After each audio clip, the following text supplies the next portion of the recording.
আজকে এই সংবাদ সম্মেলনে উপস্থিত বাংলাদেশ কারিগরি শিক্ষক কর্মচারী পরিষদের সম্মানিত সভাপতি, সম্মানিত সাধারণ সম্পাদক, সম্মানিত সাংগঠনিক সম্পাদক সহ অন্যান্য নেতৃবৃন্দ, জাতীয় শিক্ষক ফোরামের সম্মানিত সহসভাপতি জনাব জাকারিয়া স্যার, উপস্থিত আছেন এমপিও উচ্চশিক্ষা জাতীয়করণ প্রত্যাশী জোটের ঢাকা উত্তরের সংগ্রামী আহ্বায়ক, যিনি আমাদের বাড়িওয়ালা আন্দোলন এবং শতভাগ উৎসবত আন্দোলনে অত্যন্ত বলিষ্ঠ ভূমিকা রেখেছেন জনাব বাশিরউদ্দিন স্যার, উপস্থিত বিভিন্ন ইলেকট্রনিক এবং প্রিন্ট মিডিয়া সম্মানিত সাংবাদিকবৃন্দ এবং প্রিয় সহকর্মীবৃন্দ, আপনারা সবাই জানেন আমরা কিছুদিন আগে ইন্টারিম গভর্নমেন্টের সময় বাংলাদেশের ইতিহাসের সর্ববৃহৎ একটি শিক্ষক আন্দোলনের আমরা নেতৃত্ব দিয়েছি এবং আমাদের শিক্ষকরা বিগত 20 বছর ধরে উৎসব ভাতা তারা স্কেলের মাত্র 25% উৎসব ভাতা পেতেন, যে উৎসব ভাতা ছিল আমাদের জন্য অসম্মানজনক, লজ্জাজনক। আমরা ইন্টারিম গভর্নমেন্টের সময় 22 দিন টানা আন্দোলন করে 20 বছরের ইতিহাসে প্রথমবারের মতো আমাদের উৎসব ভাতা 25 থেকে আমরা 50-এ উন্নীত করেছি। আমরা একেবারে প্রিন্সিপাল, হেডমাস্টার থেকে নিয়ে 4th ক্লাস এমপ্লয়ি পর্যন্ত আমাদের বাইরে ভাড়া ছিল মাত্র 1000 টাকা, যা বিশ্বের ইতিহাসে আর কোন রাষ্ট্রে আছে কিনা আমাদের জানা নেই। আমাদের হার না মানা, চাকরি এবং জীবনকে বাজি রেখে আন্দোলনের ফলে এদের গভর্নমেন্টের সময় আমরা বাংলাদেশের ইতিহাসে প্রথমবারের মতো পার্সেন্ট আকারে 15% বাড়ি ভাড়া আমরা আদায় করেছি। 7.5% ইতিমধ্যে আমরা কয়েক মাস ধরে পাচ্ছি এবং বাকি 7.5% এই মাস থেকে ইতিমধ্যে আমাদের যারা স্কুল কলেজের টিচার আছেন ইএফটি তে যুক্ত হয়েছে আলহামদুলিল্লাহ। এই জায়গায় আপনারা যারা বিভিন্ন ইলেকট্রনিক এবং প্রিন্ট মিডিয়া যারা সম্মানিত সাংবাদিক বৃন্দ ছিলেন, আপনারা আমাদেরকে অনেক সহযোগিতা করেছেন। এমপিভুক্ত শিক্ষা জাতীয়করণ প্রত্যাশী জোটের পক্ষ থেকে আজকে আপনাদেরকে আবারও কৃতজ্ঞতা জ্ঞাপন করছি। প্রিয় ভাইরা, আপনারা জানেন আজকের যে প্রোগ্রাম কারিগরি শিক্ষায় বৈষম্য নিয়ে ওনারা 10টি দাবি রেডি করেছেন, কিছু দাবি উপস্থাপিত হয়েছে, লিখিত আকারে কিছুক্ষণের মধ্যে আপনাদের সামনে উপস্থাপন করবেন।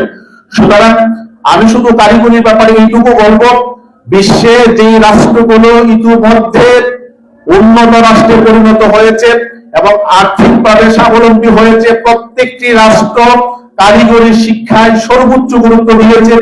আর এই কারিগরি শিক্ষায় সর্বোচ্চ গুরুত্ব দেওয়ার ফলে আজকে চায়না বিশ্ববাজারে একচ্ছত্র আধিপত্য বিস্তার করে চলেছে, সিঙ্গাপুর বিশ্ববাজারে একচ্ছত্র আধিপত্য বিস্তার করে চলেছে। সুতরাং আমাদেরকে কারিগরি শিক্ষায় সর্বোচ্চ গুরুত্ব দিতে হবে। সনদ সর্বস্ব শিক্ষার্থী বের করে আমাদের এই দেশকে এগিয়ে নেওয়া যাবে না। এজন্য কারিগরি শিক্ষায় বিনিয়োগ বাড়ানো এবং কারিগরি শিক্ষকদের যে দাবি দাওয়াগুলো আছে এগুলোকে বিবেচনায় নেওয়ার জন্য এমপিভুক্ত শিক্ষা জাতীয়করণ প্রত্যাশী জোটের পক্ষ থেকে আমরা সরকারের প্রতি দাবি রাখতে চাই। আমি কারিগরি দাবি দেওয়ার বাইরে কিছু বিষয় নিয়ে কথা বলতে চাই, যে বিষয়গুলো এখন অত্যন্ত গুরুত্বপূর্ণ। আমি প্রথমে কথা বলতে চাই আমাদের নবম পে স্কেল নিয়ে। আপনারা জানেন ইন্টারিম গভর্নমেন্ট পে স্কেল দেওয়ার ব্যাপারে অত্যন্ত আন্তরিক ছিলেন এবং তারা পে কমিশনের যারা সদস্য ছিলেন সর্বোচ্চ আন্তরিকতার তারা পরিচয় দিয়েছেন। ইন্টারিম গভর্নমেন্ট পে স্কেল বাস্তবায়ন করার জন্য 22,000 কোটি টাকা বাজেট রেখেছিলেন, কিন্তু অদৃশ্য কারণে ইন্টারিম গভর্নমেন্টকে পে স্কেল বাস্তবায়ন করতে দেওয়া হয়নি। আমাদের আশা ছিল, প্রত্যাশা ছিল এই সরকার ক্ষমতায় আসার পরে অবিলম্বে পে স্কেলের প্রজ্ঞাপন জারি করে প্রজাতন্ত্রের কর্মচারীদের মধ্যে স্বস্তি বয়ে নিয়ে আসবেন। কিন্তু আমরা দেখতে পাচ্ছি এখন পে স্কেল নিয়ে শুধু জাতীয় না আন্তর্জাতিক ষড়যন্ত্র শুরু হয়েছে। আমরা দৃঢ়ভাবে ঘোষণা করতে চাই আইএমএফ সহ যারা আন্তর্জাতিকভাবে পে স্কেলকে বন্ধ করে দিয়ে বাংলাদেশের প্রজাতন্ত্রের কর্মচারীদেরকে বঞ্চিত করতে চাই, আমরা হুঁশিয়ারি উচ্চারণ করতে চাই।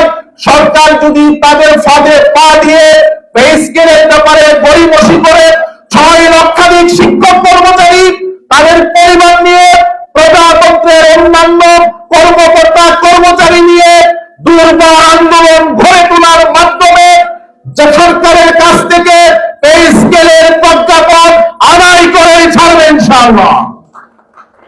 আমরা সরকারকে বলবো, আইএমএফ এর ফাঁদে পা না দিয়ে আপনারা দ্রুত আমাদের প্রজাতন্ত্রের কর্মচারীদের জন্য পে স্কেলের প্রজ্ঞাপন ঘোষণা করেন।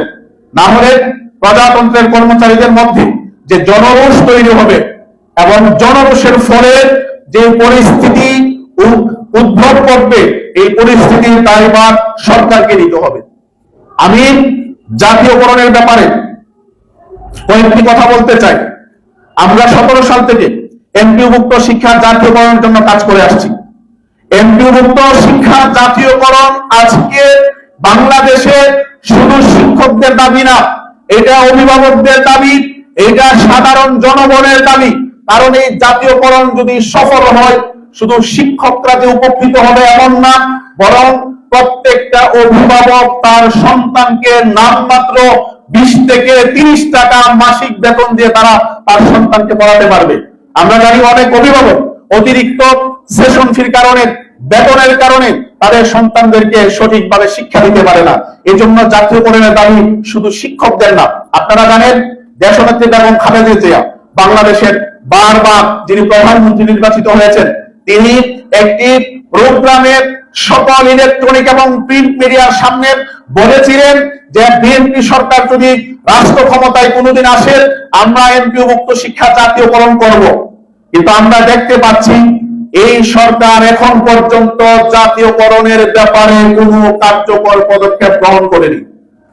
আপনারা জানেন বাড়ি ভাড়ার যখন আন্দোলন শুরু হয়, ওই সময় আমরা বিএনপির মহাসচিব মির্জা ফখরুল ইসলাম আলমগীর স্যার সহ শীর্ষ নেতৃবৃন্দের সাথে আমরা মিটিং করেছি। মিটিং করার পরে উনি ওনার পক্ষ থেকে শহীদউদ্দিন চৌধুরী এনি ভাইকে আমাদের শহীদ মিনারে পাঠিয়েছিল। উনি ওখানে স্পষ্ট ঘোষণা দিয়েছিলেন যে জাতীয়করণ এটা করা বিএনপি সরকারের সিদ্ধান্ত। আমরা সরকারের কাছ থেকে সরকারের এই সিদ্ধান্ত বাস্তবায়ন দেখতে চাই। বেগম খালেদা জিয়ার যে স্বপ্ন ছিল, যে প্রতিশ্রুতি ছিল, এই প্রতিশ্রুতির অবিলম্বে বাস্তবায়নের জন্য সরকারের কাছ থেকে কার্যকর পদক্ষেপ দেখার অপেক্ষায় আছি আমরা। আপনারা জানেন আওয়ামী গভর্নমেন্টের সময় প্রাইমারির 26,000 স্কুলের লক্ষাধিক শিক্ষককে জাতীয়করণ করা হয়েছে। এটা কিন্তু ইতিহাস, মুছে দেওয়ার কোনো সুযোগ নাই। সরকার আসবে যাবে, কিন্তু এই কথা আপনাকে স্বীকার করতেই হবে যে প্রাইমারি 26,000 প্রাইমারিকে আওয়ামী সরকার জাতীয়করণ করেছে। এই সরকারের সামনে একটা বড় সুযোগ আছে ইতিহাস তৈরি করার, কারণ এমপিওভুক্ত শিক্ষাটা কেউ জাতীয়করণ করে নাই। আমি মনে করি মাননীয় প্রধানমন্ত্রী আপনার সামনে একটা বড় সুযোগ আছে, ইতিহাসের একটি আপনি অংশ হওয়ার বড় সুযোগ আছে। আমি আশা করি সেই সুযোগটি আপনি নেবেন এবং এমপিওভুক্ত শিক্ষা জাতীয়করণের ঘোষণা দিয়ে ইতিহাসে আপনি আপনার নাম লেখাবেন, সেই আশাবাদ এবং প্রত্যাশা আমরা আপনার কাছে রাখতে চাই। সম্মানিত উপস্থিতি, আরেকটি গুরুত্বপূর্ণ বিষয় আছে। আপনারা জানেন আমাদের বাংলাদেশের এক সময় সকল নিয়োগ হতো কমিটির মাধ্যমে। কমিটিতে তাদের চাচা আছে, খালু আছে, মামা আছে, শুধু একটা সনদ হইলেই তাকে নিয়োগ দিয়ে দিত। এটা আমাদের জন্য ছিল অসম্মানজনক। বিগত বিএনপি সরকারের সময়ে বর্তমান যিনি শিক্ষামন্ত্রীর দায়িত্বে আছেন তার সময়ে এনটিআরসি প্রতিষ্ঠিত হয় এবং এনটিআরসির মাধ্যমে এখন পর্যন্ত যারা শিক্ষক নিয়োগ হয়েছেন সবাই তুলনামূলকভাবে আগের চেয়ে অনেক ভালো সার্ভিস দিচ্ছে। এটা শিক্ষক, অভিভাবক, দেশের সকল জনগণ এক বাক্যে স্বীকার করবে। ওনারা নিয়োগ দিতেন এমটি লেভেলের পোস্টগুলো। আমরা ইন্টারিম গভর্নমেন্টের সময় ডক্টর ওয়াহিদুদ্দিন মাহমুদ স্যারের সাথে আমরা কয়েকবার মিটিং করেছি। স্যারকে আমরা বললাম যে এনটিআরসি যদি ভালো নিয়োগ দিতে পারে, এটা প্রমাণিত হয়েছে, তো আপনারা প্রতিষ্ঠান প্রধান, সহকারী প্রধান, 4+ এমপ্লয়ি এই নিয়োগগুলো কেন আপনারা এনটিআরসি হাতে দিচ্ছেন না অথবা সরকারের নিয়ন্ত্রণে নিচ্ছেন না? কারণ এগুলোকে বেস করে লক্ষ লক্ষ কোটি কোটি টাকার বাণিজ্য হচ্ছে। এখন এমপি নাই, মন্ত্রী নাই, আপনাদের একচ্ছত্র ক্ষমতা, আপনারা তো চাইলেই করতে পারেন। ওনাকে আমরা অনেক বুঝিয়ে সমঝিয়ে এই নিয়োগটা আপনার প্রতিষ্ঠান প্রধান, সহকারী প্রধানের আমরা সরকারের অধীনে নেওয়ার জন্য প্রজ্ঞাপন জারি করিয়েছি। ওনারা সার্কুলারও দিয়েছেন, সার্কুলার দিয়ে পরীক্ষাটা ওনারা নিতে পারেন নাই। এই গভর্নমেন্ট আসার পরে অসাধু চক্র যারা এই নিয়োগের মাধ্যমে শত শত কোটি টাকা বাণিজ্য করতে চায়, বিভিন্ন ভাবে ষড়যন্ত্র করে এই নিয়োগ বন্ধ করার চেষ্টা করেছে। জাতীয়করণ প্রত্যাশী জোটের পক্ষ থেকে আমরা হুমকি দিয়েছিলাম, যদি কোন রকমের পাইতারা করা হয় এই নিয়োগ সরকারের হাত থেকে কমিটির হাতে দেওয়ার জন্য আমরা সারা বাংলাদেশে তীব্র আন্দোলন করে তুলব। আমাদের এই হুমকি এবং যৌক্তিক দাবির প্রতি সম্মান দেখিয়ে মন্ত্রণালয় কিন্তু নিয়োগ পরীক্ষাটা তারা কিন্তু এনটিআরসির মাধ্যমে নিয়েছে, আমরা সরকারকে সাধুবাদ জানাই। কিন্তু এতদিন হয়েছে নিয়োগ আপনার লিখিত পরীক্ষা হয়েছে, আমি মাননীয় মন্ত্রীকে 2টি প্রোগ্রামে দ্রুত ভাইবা নেওয়ার ব্যাপারে তার দৃষ্টি আমি আকর্ষণ করেছি, কিন্তু তিনি সদুত্তর দিতে পারেন নাই। তিনি বলছেন এআই দিয়ে নিব, তিনি বলেন 2 সপ্তাহ পরে দিব, কারণ তদন্তের জন্য আমি তদন্ত কমিটি করেছি।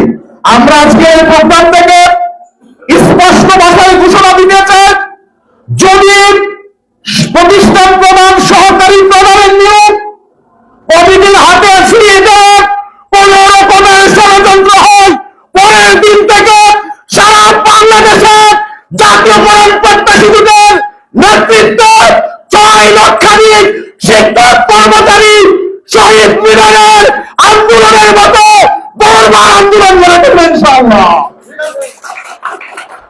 আমরা শিক্ষকরা কোনোভাবেই নিয়োগকে আর কমিটির হাতে ছিনিয়ে দেওয়ার জন্য কোনোভাবে আমরা এটা দিব না, যে কোনো মূল্যে আমরা এটা রুখে দিব ইনশাআল্লাহ। মাননীয় প্রধানমন্ত্রী, আপনি অনেক ভালো ভালো উদ্যোগ নিয়েছেন, আপনার অনেক উদ্যোগ ইতিমধ্যে জনসাধারণের মধ্যে প্রশংসিত হয়েছে। প্রাইমারি ডিজি থেকে সার্কুলার জারি করা হলো, 3টা বই কিনা বাধ্যতামূলক। বইগুলো কার? মাননীয় প্রধানমন্ত্রী ওনার মা বাবার নামে। উনি পরে ওই সার্কুলার উনি এটাকে আপনার উজ্জ্ব করাবেন, অর্থাৎ উনি চান না যে বাধ্যতামূলক ভাবে ওনার মা বাবার নামে বই বিক্রি হোক। গত সরকার বাধ্য করেছে আমার মা বাবা অমুক তমুকের বই কেনার জন্য। আপনার এই যে উদ্যোগ অনেক প্রশংসিত হয়েছে। আমরা আশা করি ইন্ডিয়ান গভর্নমেন্ট যে উদ্যোগটি নিয়েছে এটা অত্যন্ত একটা সুন্দর উদ্যোগ। এই উদ্যোগের মাধ্যমে সত্যিকারের মেধাবীরা প্রতিষ্ঠান প্রধানের চেয়ারে বসবে। আমি প্রতিষ্ঠান প্রধান হিসেবে সব জায়গায় একটা কথা বলি, যে প্রতিষ্ঠানের প্রধান যদি ভালো না হয়, যোগ্য না হয়, সৎ না হয়, তার যদি মিশন ভিশন যদি না থাকে, আর পুরা স্টাফ যদি সেন্সটা দিয়ে পড়ে থাকে, এই প্রতিষ্ঠানকে আগানো যাবে না। আর প্রতিষ্ঠান প্রধান যদি মিশনারি হয়, সৎ হয়, যোগ্য হয়, দক্ষ হয়, পুরা স্টাফ যদি বিরোধিতা করে, এরপর প্রতিষ্ঠানকে তারা আটকায় রাখতে পারবে না, সামনের দিকে আগায় যাবে। সুতরাং প্রতিষ্ঠান প্রধানের পোস্টটা একটা প্রতিষ্ঠানের জন্য সবচেয়ে গুরুত্বপূর্ণ। এই জায়গায় টাকা পয়সা লেনদেনের মাধ্যমে নিয়োগ হবে, আবার কমিটির হাতে তুলে দিবেন, আবার সারা দেশে 100 কোটি টাকার বাণিজ্য হবে, এটা কোনোভাবে আমরা শিক্ষকরা মেনে নিব না। সুতরাং মাননীয় প্রধানমন্ত্রীর কাছে আমাদের আহ্বান থাকবে, আমাদের দাবি থাকবে, কোন অবস্থাতে যাতে নিয়োগ ফেয়ার কমিটির হাতে তুলে দেওয়া না হয়। যদি হয়, এর জন্য যে উদ্ভূত পরিস্থিতি তৈরি হবে, এর দায়ভার সরকারকে নিতে হবে। আমাদের এই ব্যাপারে বক্তব্য পরিষ্কার। বদলি নিয়ে একটি কথা বলতে চাই। এমপিভুক্ত শিক্ষকদের বিরুদ্ধে নিয়ে বিভিন্ন রকমের এখন তাল ভাঙা শুরু হয়েছে। শেষ করছি খুবই সংক্ষেপে শেষ করে দিচ্ছি, আমি 3 মিনিটে শেষ করে দিচ্ছি। বদলির ব্যাপারে বিভিন্ন রকমের আমরা দেখতে পাচ্ছি, তেলুগের সাথে চুক্তি, অমুকের সাথে চুক্তি, তমুকের সাথে চুক্তি, কিন্তু বদলি অগ্রসর হচ্ছে না। মাদ্রাসার বদলি এখনো পেন্ডিং হয়ে আছে, ওখানে শিক্ষকরা প্রতিদিন ঘুরছে। আমি মাঝে মধ্যে ফোন করি, বলে আমরা কাজ করতেছি। আমরা সরকারের কাছে অনুরোধ করব, দ্রুত বদলিটা চালু করে দেন।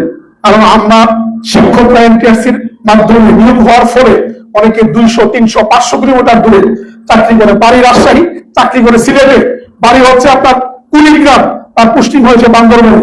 আমরা সরকারের কাছে অনুরোধ করতে চাই যত দ্রুত সম্ভব আপনারা মন্দিরটা চালু করে দেন। আরেকটি বিষয় হচ্ছে আমি মাদ্রাসা নিয়ে একটু কথা বলতে চাই। এটা অত্যন্ত একটা মানবিক বিষয়। যারা সাংবাদিক আছেন আপনাদের কাছে আমি বিশেষভাবে দৃষ্টি আকর্ষণ করব। একটা ক্যাম্পাসে একটা মাদ্রাসা আছে, একই ক্যাম্পাসে একটা স্কুল আছে, প্রাইমারি স্কুল।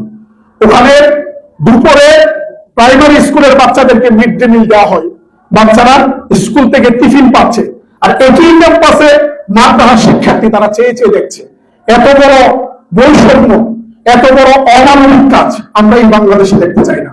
আমি সাংবাদিক ভাইরা যারা আছেন তাদের কাছে অনুরোধ করবো আপনারা এই বিষয়টা একটু ভালোভাবে ফলো করে দেখবেন যে একই ক্যাম্পাসে একজন বাচ্চা খাবার পাচ্ছে, একই লেভেলের শিক্ষার্থী আরেকজন বাচ্চা চেয়ে চেয়ে দেখছে। এই বঞ্চনা, এই বৈষম্যের আমরা নিরসন চাই।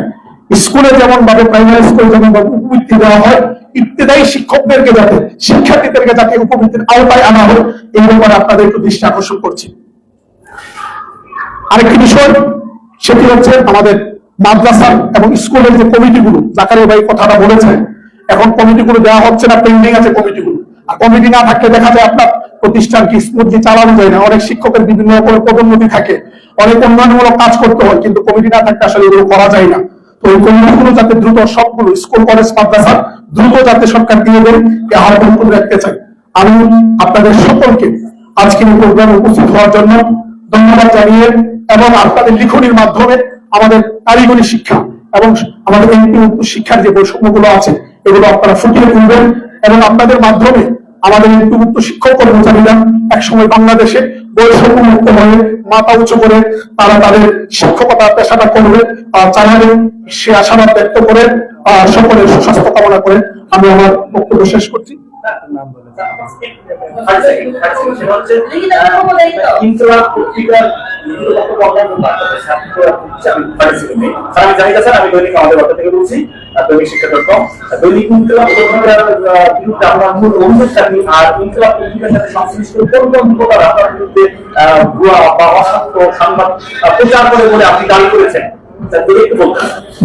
ইনকিলাবের যে বিষয়টা এখানে আসলে ইনকিলাবের একজন সাংবাদিক, স্থানীয় সাংবাদিক আমার কাছে মানে গিয়েছিল একটা